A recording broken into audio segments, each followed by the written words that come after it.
ಈಗ ನೋಡಿ, ಒಬ್ಬ ಬೌಲರು ವಿಕೆಟ್ ತೆಗೆದ ಅಂತಂದ್ರೆ ಮೇಲ್ಗಡೆ ನೋಡ್ತಾನೆ, ದೇವರಿಗೆ ಥ್ಯಾಂಕ್ಸ್ ಹೇಳ್ತಾನೆ. ಅಲ್ಲಿ ಆ ವ್ಯಕ್ತಿಗೆ ಯಾವುದೇ ರೀತಿಯಾದ ಮಧ್ಯವರ್ತಿಗಳು ಬೇಕಾಗಲ್ಲ. ಅಲ್ಲಿ ಒಬ್ಬ ಭಗವಂತ ಇದ್ದಾನೆ, ಅವನ ಒಂದು ಕರುಣೆ ಹೀಗಿದೆ, ಪ್ರೀತಿ ಹೀಗಿದೆ, ನೀವು ಅವನನ್ನೇ ಪ್ರೀತಿಸಬೇಕು ಅಂತ ಎಲ್ಲಾ ಜನಾಂಗದ ಗುರುಗಳು ಇದನ್ನೇ ಹೇಳಿರೋದು. ಬಟ್ ಆದ್ರೆ ಕೆಲವರು ಏನ್ ಮಾಡಿದ್ದಾರೆ ಅಂತಂದ್ರೆ ದೇವರನ್ನೇ ಬಿಟ್ಬಿಟ್ಟಿದ್ದಾರೆ, ಗುರುಗಳನ್ನ ಹಿಡ್ಕೊಂಡಿದ್ದಾರೆ. ನೋಡಿ, ಈ ಭೂಮಿ ಮೇಲೆ ಎಷ್ಟೆಲ್ಲ ಜನ ಇದ್ದಾರೋ ಅವರೆಲ್ಲ ಒಂದೇ ಸಲ ನಿಂತು ಒಂದೇ ಬಾರಿ ಎಲ್ರಿಗೂ ಕೂಗಿ ಪ್ರಾರ್ಥನೆ ಮಾಡಿದ್ರೆ, ತಮ್ಮ ಬೇಡಿಕೆಗಳನ್ನ ಬೇಡ್ಕೊಂಡ್ರೆ, ಅವ್ರು ಯಾವುದೇ ಭಾಷೆಯಲ್ಲಿ ಅವ್ರು ಬೇಡ್ಕೊಳ್ಳಿ, ಅವೆಲ್ಲ ಪ್ರಾರ್ಥನೆಗಳನ್ನು ಭಗವಂತ ಆಲಿಸ್ತಾನೆ, ಅವನಿಗೆ ಗೊತ್ತಾಗುತ್ತೆ. ನೋಡಿ, ಭಗವಂತ ಈ ರೀತಿಯಲ್ಲಿ ಇರುವಾಗ ಮಧ್ಯವರ್ತಿ ಬೇಕಾ ಭಗವಂತನಿಗೆ? ಮನುಷ್ಯನ ಒಂದು ಮನಸ್ಸು ಏನಿದೆ ಅಲ್ವಾ, ಬ್ರೈನ್ ಏನಿದೆ ಅಲ್ವಾ, ಒಂದು ಮಡಿಕೆ ಇದ್ದಾಗೆ. ನಾವು ಅದರಲ್ಲಿ ಅಜ್ಞಾನನೂ ತುಂಬ್ಕೋಬಹುದು, ಜ್ಞಾನವನ್ನು ಕೂಡ ತುಂಬ್ಕೋಬಹುದು. ಹಾಗಾಗಿ ಯಾರು ಏನು ತುಂಬ್ತಾರೆ ನಮ್ಮ ತಲೆ ಒಳಗೆ ಅನ್ನೋದ್ರ ಬಗ್ಗೆ ಸ್ವಲ್ಪ ನಮಗೆ ಅರಿವಿರಬೇಕು. ದೇವರನ್ನ ಪೂಜೆ ಮಾಡಬೇಕು ಅಂದ್ರೆ, ದೇವರ ಹತ್ರ ಮಾತಾಡಬೇಕು ಅಂದ್ರೆ ಮಧ್ಯವರ್ತಿಯಾಗಿ ಯಾರಾದ್ರೂ ಬೇಕೇ ಬೇಕು ಅಂತ ಕೆಲವೊಬ್ರು ಹೇಳ್ತಾ ಇರ್ತಾರೆ. ವಾಸ್ತವದಲ್ಲಿ ಇದು ಎಷ್ಟರ ಮಟ್ಟಿಗೆ ಸತ್ಯ, ಯಾರಾದ್ರೂ ಇದನ್ನ ಸೃಷ್ಟಿ ಮಾಡಿದಾರ ಅನ್ನೋದನ್ನ ಸ್ವಲ್ಪ ಯೋಚನೆ ಮಾಡೋಣ.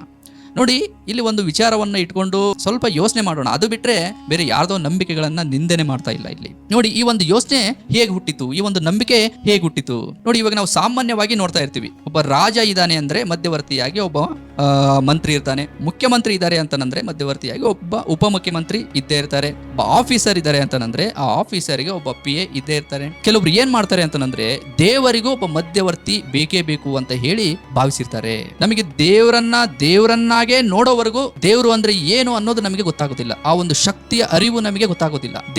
ದೇವರನ್ನಾಗೆ ನೋಡ್ಬೇಕು. ಮನುಷ್ಯ ಅಂದ್ರೆ ಮನುಷ್ಯನೇ. ಅಮಾಯಕರ ಹತ್ರ ಏನೋ ಒಂದು ಜ್ಞಾನ ಇಲ್ಲ, ಅಂತವ್ರ ಹತ್ರ ಈ ಒಂದು ಮಾತನ್ನ ಹೇಳಿದ್ರೆ ಅಂದ್ರೆ ದೇವರನ್ನ ನೀವು ಪೂಜೆ ಮಾಡಬೇಕು, ದೇವ್ರ ಹತ್ರ ಮಾತಾಡಬೇಕು ಅಂದ್ರೆ ಮೊದಲು ನಮ್ಮ ಹತ್ರ ಬರಬೇಕು, ಮಧ್ಯವರ್ತಿ ಒಬ್ರು ಇರಬೇಕು ಅಂತ ಹೇಳಿದ್ರು ಅಂತಂದ್ರೆ ಅಮಾಯಕರು ನಂಬಿಡ್ತಾರೆ. ಅವಾಗ ಅವ್ರ ಮನಸ್ಸಲ್ಲಿ ಏನ್ ಹುಟ್ಟುತ್ತೆ ಅಂತಂದ್ರೆ, ಓ, ದೇವ್ರು ಅಂದ್ರೆ ನಮ್ಮಂತವ್ರು ನೇರವಾಗಿ ಮಾತಾಡೋಕೆ ಆಗೋದಿಲ್ಲ, ನೇರವಾಗಿ ಪೂಜೆ ಮಾಡೋಕೆ ಆಗೋದಿಲ್ಲ ಅಂತ ಹೇಳಿ ಭಾವಿಸ್ತಾರೆ. ನೋಡಿ, ಈ ಭೂಮಿ ಮೇಲೆ ಯಾರೆಲ್ಲ ಇದ್ದಾರೋ ಅವರು ಎಲ್ಲರೂ ದೇವರಿಗೆ ಸಮಾನರು. ನಮ್ಮಲ್ಲಿ ಅವರು ಹೆಚ್ಚು ಇವರು ಕೀಳು ಅನ್ನೋದು ಏನು ಇಲ್ವೇ ಇಲ್ಲ. ಒಬ್ಬ ವ್ಯಕ್ತಿ ಎಂತ ದೊಡ್ಡ ಪುರುಷನಾಗಿದ್ರು, ಎಂತ ದೊಡ್ಡ ಜ್ಞಾನಿಯಾಗಿದ್ರು, ಅವನು ಎಂತ ದೊಡ್ಡ ಆಧ್ಯಾತ್ಮಿಕ ಗುರು ಆಗಿದ್ರು ಕೂಡ ಎಲ್ರಿಗೂ ಹಸಿವು ಆಗೇ ಆಗುತ್ತೆ. ಇಲ್ಲಿ ಎಲ್ರು ಊಟ ಮಾಡೇ ಮಾಡ್ತಾರೆ, ಎಲ್ರು ಉಸಿರಾಡೋ ಗಾಳಿನೇ ಅವರು ಉಸಿರಾಡ್ತಾರೆ.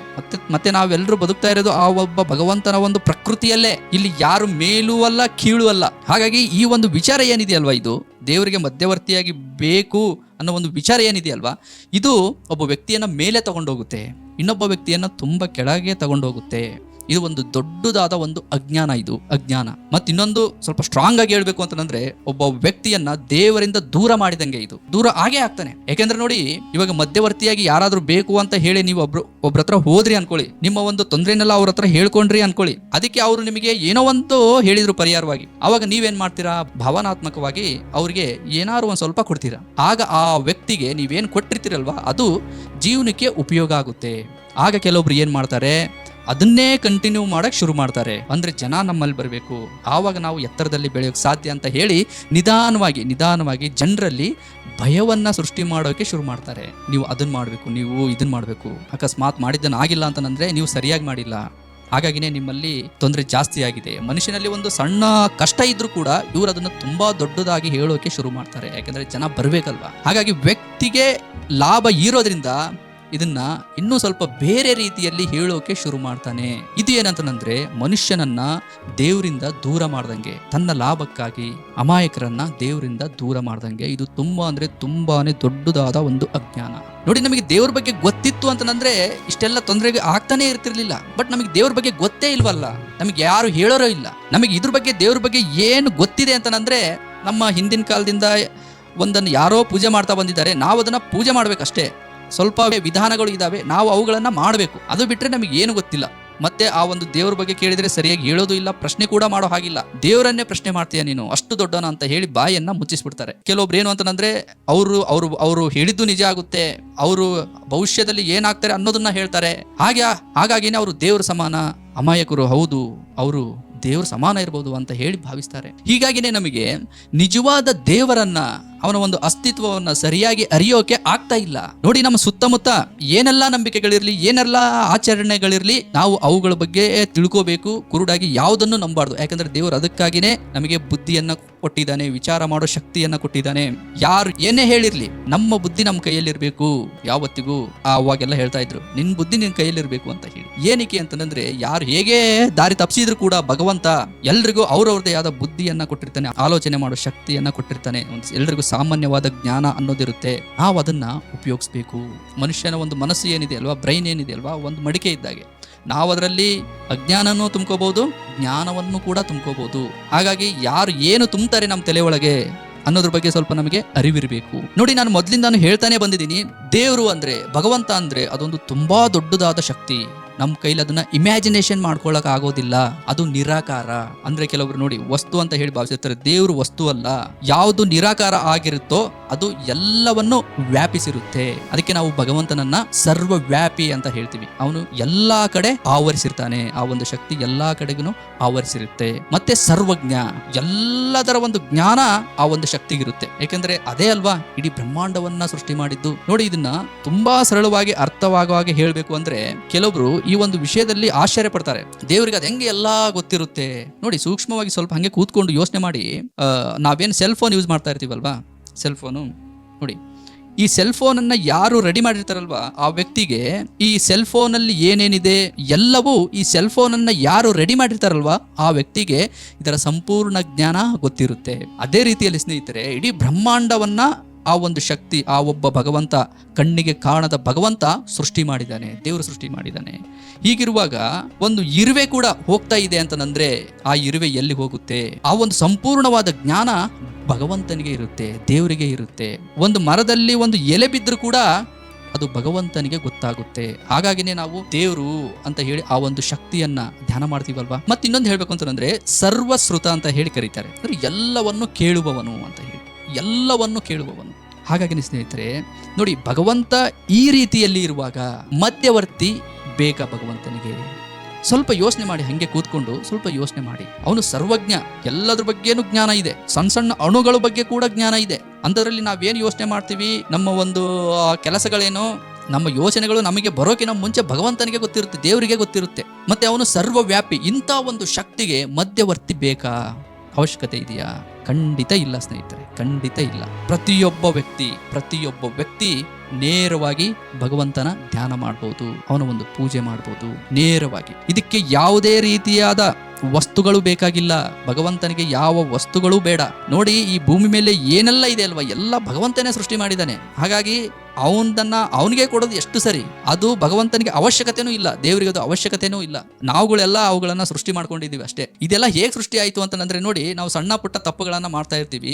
ನಾನು ಈ ತಪ್ಪು ಮಾಡಿದೆ, ದೇವರಿಗೆ ಇದನ್ನ ಕೊಟ್ಬಿಡೋಣ, ಸರಿ ಹೋಗ್ಬಿಡುತ್ತೆ. ನೋಡಿ, ಯಾವಾಗ ವ್ಯಕ್ತಿ ಈ ರೀತಿ ಭಾವಿಸ್ತಾನೋ ಅವನು ಕಂಟಿನ್ಯೂ ಆಗಿ ತಪ್ಪುಗಳನ್ನ ಮಾಡ್ತಾನೆ ಇರ್ತಾನೆ ಮತ್ತು ದೇವ್ರಿಗೆ ಏನಾದ್ರು ಒಂದು ಕೊಡ್ತಾನೆ ಇರ್ತಾನೆ. ಇದು ಹೇಗಾಗುತ್ತೆ ಅಂದ್ರೆ, ದೇವರು ಅಂದ್ರೆ ಬರೀ ಕೊಟ್ಟು ತಗೊಳ್ಳೋದು ಅಷ್ಟೇ ಅಂತ ಹೇಳಿ ಭಾವಿಸ್ತಾನೆ. ಇದಲ್ಲ ಸ್ನೇಹಿತರೆ. ಮತ್ತೆ ಇಲ್ಲಿ ಇನ್ನೊಂದು ಏನಾಗಿದೆ ಅಂತಂದ್ರೆ, ನೋಡಿ ದೇವರನ್ನ ನಾವೇ ಅರಿಯೋಕ್ಕಾಗ್ಲಿಲ್ಲ ಅಂತಂದ್ರೆ ನಮಗೆ ಗುರು ಬೇಕಾಗ್ತಾರೆ. ಗುರು ಬೇಕೇ ಬೇಕು. ಯಾಕಂದ್ರೆ ನಾವು ಏನು ಅರಿವಿಲ್ದೇನೆ ಹುಡ್ತೀವಿ ಅಂತಂದ್ರೆ ನಮಗೊಬ್ಬ ಗುರು ಬೇಕೇ ಬೇಕು. ಗುರು ಅಂದ್ರೆ ಯಾರು? ನೋಡಿ, ಇವಾಗ ನಾವು ಹುಡ್ತೀವಿ, ನಮ್ಮ ತಂದೆ ತಾಯಿ ಏನ್ ಮಾಡ್ತಾರೆ, ನಮಗೆ ಭಾಷೆ ಕಲಿಸ್ತಾರೆ, ನಮ್ಮನ್ನ ನಡೆಸ್ತಾರೆ, ಒಳ್ಳೊಳ್ಳೆ ಸಂಸ್ಕೃತಿಯನ್ನ ಕಲಿಸ್ತಾರೆ. ಇವರು ನಮ್ಮ ಗುರುಗಳು. ಮತ್ತೆ ನಾವು ಸ್ಕೂಲು ಕಾಲೇಜಲ್ಲಿ ಪ್ರಪಂಚದ ಜ್ಞಾನವನ್ನ ಕೆಲವೊಬ್ರು ಹೇಳ್ತಾರೆ, ಅವರು ನಮ್ಮ ಒಂದು ಗುರುಗಳು. ಹಾಗೇನೆ ದೇವರು ಧರ್ಮ ಅನ್ನೋ ಒಂದು ವಿಷಯಕ್ಕೆ ಬಂದ್ರೆ, ಅದರಲ್ಲಿ ಯಾರು ಅತಿ ಹೆಚ್ಚಿನವಾದ ಒಂದು ಜ್ಞಾನವನ್ನ ಪಡೆದಿದ್ದಾರೋ ನಾವು ಅವ್ರ ಹತ್ರ ಹೋಗಿ ತಿಳ್ಕೊಬೇಕಾಗುತ್ತೆ, ಅವರು ನಮಗೆ ತಿಳಿಸ್ಬೇಕಾಗುತ್ತೆ. ಗುರುವಿನ ಪಾತ್ರ ಅಂದ್ರೆ ಇದು. ನೋಡಿ, ಇವಾಗ ನಮಗೊಂದು ಅಡ್ರೆಸ್ ಗೊತ್ತಿರೋದಿಲ್ಲ, ನಾವು ಒಬ್ಬರನ್ನ ಕೇಳ್ತಾ ಇರ್ತೀವಿ ಅದು ಎಲ್ಲಿದೆ ಅಂತ ಹೇಳಿ, ಅವರು ಸರಿಯಾದ ಅಡ್ರೆಸ್ ಹೇಳ್ತಾರೆ, ಅಂದ್ರೆ ಒಂದು ದಾರಿಯನ್ನ ತೋರಿಸ್ತಾರೆ. ಗುರು ಅಂದ್ರೆ ಹೀಗಿರ್ಬೇಕು, ಜ್ಞಾನಕ್ಕೆ, ಸತ್ಯಕ್ಕೆ ಒಂದು ದಾರಿಯನ್ನ ತೋರಿಸ್ಬೇಕು ಅಷ್ಟೇ, ತೋರಿಸಿ ಬಿಟ್ಬಿಡ್ಬೇಕು. ಕೆಲವೊಬ್ರು ಭಾವನಾತ್ಮಕವಾಗಿ ಗುರುವನ್ನ ದೇವ್ರು ಮಾಡ್ಕೊಂಡಿದ್ದಾರೆ. ಬಟ್ ಎಲ್ರು ನೋಡಿ ಏನ್ ಹೇಳಿದ್ದಾರೆ, ದೇವ್ರ ಬಗ್ಗೆನೇ ಹೇಳಿದ್ದಾರೆ. ದೇವ್ರು ಅಂದ್ರೆ ಒಬ್ಬ ಭಗವಂತ ಇದ್ದಾನೆ, ಅವನ ಒಂದು ಕರುಣೆ ಹೀಗಿದೆ, ಪ್ರೀತಿ ಹೀಗಿದೆ, ನೀವು ಅವನನ್ನೇ ಪ್ರೀತಿಸಬೇಕು ಅಂತ ಪ್ರತಿಯೊಬ್ಬ ಗುರುಗಳು ಕೂಡ ಇದನ್ನೇ ಹೇಳಿದ್ದಾರೆ. ಎಲ್ಲಾ ಜನಾಂಗದ ಗುರುಗಳು ಇದನ್ನೇ ಹೇಳಿರೋದು. ಬಟ್ ಆದ್ರೆ ಕೆಲವರು ಏನ್ ಮಾಡಿದ್ದಾರೆ ಅಂತಂದ್ರೆ, ದೇವ್ರನ್ನೇ ಬಿಟ್ಬಿಟ್ಟಿದ್ದಾರೆ, ಗುರುಗಳನ್ನ ಹಿಡ್ಕೊಂಡಿದ್ದಾರೆ. ಅವ್ರು ಹೇಳಿಲ್ಲ ನಾನೇ ನಿಮ್ ದೇವ್ರು ಅಂತ ಹೇಳಿ. ಬಟ್ ಇದೇನಂದ್ರೆ, ಕೆಲವೊಬ್ರು ಇದನ್ನ ಸೃಷ್ಟಿ ಮಾಡಿದ್ದಾರೆ ತಮ್ಮ ಲಾಭಕ್ಕೋಸ್ಕರ. ಹಾಗಾಗಿ ಸ್ನೇಹಿತರೆ, ಗುರುವಿನ ಸ್ಥಾನ, ಗುರುಗಳನ್ನು ನಾವು ತುಂಬಾ ಗೌರವಿಸಬೇಕು, ಅವರನ್ನ ಪ್ರೀತಿ ಕರುಣೆಯಿಂದ ನೋಡಬೇಕು, ಅವರ ಒಂದು ಸೇವೆ ಕೂಡ ಮಾಡಬೇಕು. ಆದ್ರೆ ಅವರನ್ನ ದೇವರನ್ನಾಗಿ ಮಾಡ್ಕೋಬಾರ್ದು. ದೇವ್ರ ಸ್ಥಾನ ದೇವ್ರಿಗೆ, ಗುರು ಸ್ಥಾನ ಗುರುಗೆ. ದೇವರ ಸ್ಥಾನವನ್ನ ಬೇರೆ ಯಾರು ತುಂಬೋಕೆ ಸಾಧ್ಯನೇ ಇಲ್ಲ. ಹಾಗಾಗಿ ದೇವರಿಗೆ ಮಧ್ಯವರ್ತಿಯಾಗಿ ಯಾರೂ ಬೇಕಾಗಿಲ್ಲ. ನಾವೆಲ್ಲರೂ ಸಮಾನರು. ಬಡವ, ಶ್ರೀಮಂತ, ಕುರುಡ, ಕುಂಟ, ಅವ್ರು ಯಾರೇ ಆಗಿರಲಿ, ದೇವ್ರ ಮುಂದೆ ಎಲ್ಲರೂ ಸಮಾನರು. ಪ್ರತಿಯೊಬ್ಬರು ನಾವೆಲ್ಲರೂ ನೇರವಾಗಿ ನಾವು ಎಲ್ಲಿದ್ದೀವೋ ಅಲ್ಲೇ ಆರಾಮಾಗಿ ಕಣ್ಣು ಮುಚ್ಕೊಂಡು ನೇರವಾಗಿ ಶುದ್ಧ ಹೃದಯದಿಂದ ಯಾವುದೇ ರೀತಿಯಾದ ಅಹಂಕಾರ ಇಲ್ಲದೆ, ದ್ವೇಷ ಇಲ್ಲದೆ ನೇರವಾಗಿ ನಾವು ಭಗವಂತನ ಹತ್ರ ಮಾತಾಡ್ಬೋದು. ಇದೇ ಸರಿಯಾದ ವಿಧಾನ. ನಾವು ಎಷ್ಟೋ ಸಲ ಮಾತಾಡ್ತೀವಿ ನೋಡಿ, ನಮಗೆ ಅರಿವಿಲ್ದೇ ತುಂಬ ಸಂತೋಷ ಆಯಿತು ಅಂತಂದರೆ ಆ ಒಂದು ಕ್ಷಣದಲ್ಲಿ ದೇವರೇ ನೀನಿದೀಯಪ್ಪ ಅಂತಂದು ಹೇಳ್ತಾ ಇರ್ತೀವಿ. ಈಗ ನೋಡಿ, ಒಬ್ಬ ಬೌಲರು ವಿಕೆಟ್ ತೆಗೆದ ಅಂತಂದರೆ ಮೇಲ್ಗಡೆ ನೋಡ್ತಾನೆ, ಅಂದರೆ ದೇವರಿಗೆ ಥ್ಯಾಂಕ್ಸ್ ಹೇಳ್ತಾನೆ. ಅಲ್ಲಿ ಆ ವ್ಯಕ್ತಿಗೆ ಯಾವುದೇ ರೀತಿಯಾದ ಮಧ್ಯವರ್ತಿಗಳು ಬೇಕಾಗಲ್ಲ ಅಲ್ಲಿ.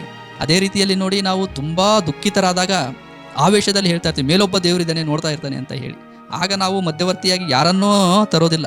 ಈ ಮಧ್ಯವರ್ತಿಯಾಗಿ ಯಾವಾಗ ನಾವು ಒಬ್ಬ ವ್ಯಕ್ತಿಯನ್ನು ತರ್ತೀವಿ ಅಂತಂದರೆ, ಸಮಾಜ ಏನು ಮಾಡ್ತಾ ಇದೆ ನಾವು ಅದನ್ನು ಫಾಲೋ ಮಾಡೋಕ್ಕೆ ಹೋಗ್ತಾ ಇರ್ತೀವಿ ಕೆಲವೊಂದ್ಸಲ. ಆವಾಗ ದೇವರಿಗೆ ಮಧ್ಯವರ್ತಿ ಬೇಕು ಅಂತ ಹೇಳಿ ಭಾವಿಸ್ತೀವಿ. ಆದರೆ ವಾಸ್ತವದಲ್ಲಿ ದೇವರಿಗೆ ಮಧ್ಯವರ್ತಿಯಾಗಿ ಯಾರೂ ಬೇಕಾಗಿಲ್ಲ. ದೇವರು, ನಾವು ಎಲ್ಲರೂ ಒಂದೇ ಸಲ ಪ್ರಾರ್ಥನೆ ಮಾಡಿದರೂ ಕೂಡ, ಬೇರೆ ಬೇರೆ ಭಾಷೆಯಲ್ಲಿ ಪ್ರಾರ್ಥನೆ ಮಾಡಿದರೂ ಕೂಡ ಎಲ್ಲರ ಒಂದು ಪ್ರಾರ್ಥನೆಯನ್ನು ಅರ್ಥ ಮಾಡ್ಕೊತಾನೆ. ಆ ಒಂದು ಶಕ್ತಿ ಭಗವಂತನಿಗಿದೆ. ಅದಕ್ಕೆ ನಾವು ಆ ಒಂದು ಶಕ್ತಿಗೆ ದೇವರು, ಭಗವಂತ ಅಂತ ಹೇಳಿ ಕರಿತೀವಲ್ವಾ. ನೋಡಿ, ಭಗವಂತನ ನಿಜವಾದ ಪೂಜೆ, ಧ್ಯಾನ ಏನು ಅಂತಂದರೆ, ಎಲ್ಲವೂ ಭಗವಂತನೇ ಸೃಷ್ಟಿ ಮಾಡಿದ್ದಾನೆ. ನಮ್ಮ ಜೀವನವನ್ನು ಅವನೇ ಕೊಟ್ಟಿದ್ದಾನೆ, ನಮ್ಮನ್ನು ಅವನೇ ಸೃಷ್ಟಿ ಮಾಡಿದ್ದಾನೆ, ನಮ್ಮ ಅಂಗಾಂಗಗಳನ್ನು ಅವನೇ ಸೃಷ್ಟಿ ಮಾಡಿದ್ದಾನೆ. ಮತ್ತು ಸೃಷ್ಟಿಯಲ್ಲಿ ಮಳೆ, ಗಾಳಿ, ನೀರು, ಭೂಮಿ ಇವುಗಳನ್ನು ಕೊಡೋದ್ರ ಮುಖಾಂತರ ನಮ್ಮನ್ನ ಬದುಕಿಸ್ತಾ ಇದ್ದಾನೆ. ಎಲ್ಲವೂ ಅವನಿಂದನೇ ನಡೀತಾ ಇದೆ ಅಂತಂದ್ರೆ ನಾವು ಅವನಿಗೆ ಕೃತಜ್ಞತೆ ಸಲ್ಲಿಸಬೇಕು. ಅಂದರೆ ಕೃತಜ್ಞರಾಗಿರಬೇಕು. ಅಪ್ಪ ಭಗವಂತ, ನಿನ್ನ ಅಡಿಯಲ್ಲಿ ಬದುಕ್ತಾ ಇದ್ದೀವಿ, ನಿನ್ನ ದಯೆಯಿಂದ ಬದುಕ್ತಾ ಇದ್ದೀವಿ, ನೀನೇ ದೊಡ್ಡವನು. ಈ ರೀತಿ ಕೃತಜ್ಞತೆಯನ್ನು ಸಲ್ಲಿಸಬೇಕು.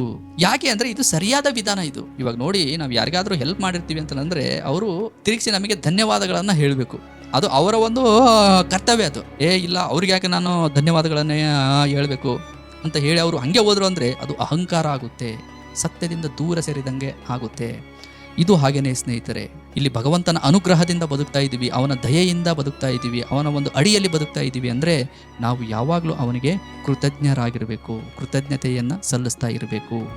ಇದೇ ನಿಜವಾದ ಪೂಜೆ ವಿಧಾನ. ಶುದ್ಧ ಹೃದಯದಿಂದ ಎಲ್ಲರನ್ನೂ ಪ್ರೀತಿಸಬೇಕು. ಭಗವಂತ ಏನೆಲ್ಲ ಸೃಷ್ಟಿ ಮಾಡಿದನಲ್ವಾ, ವಸ್ತುಗಳಾಯಿತು, ಪ್ರಾಣಿ, ಪಕ್ಷಿ, ಗಿಡ, ಮರ, ಮನುಷ್ಯ ಎಲ್ಲರನ್ನೂ ಪ್ರೀತಿ, ಕರುಣೆ, ದಯೆಯಿಂದ ಕಾಣಬೇಕು.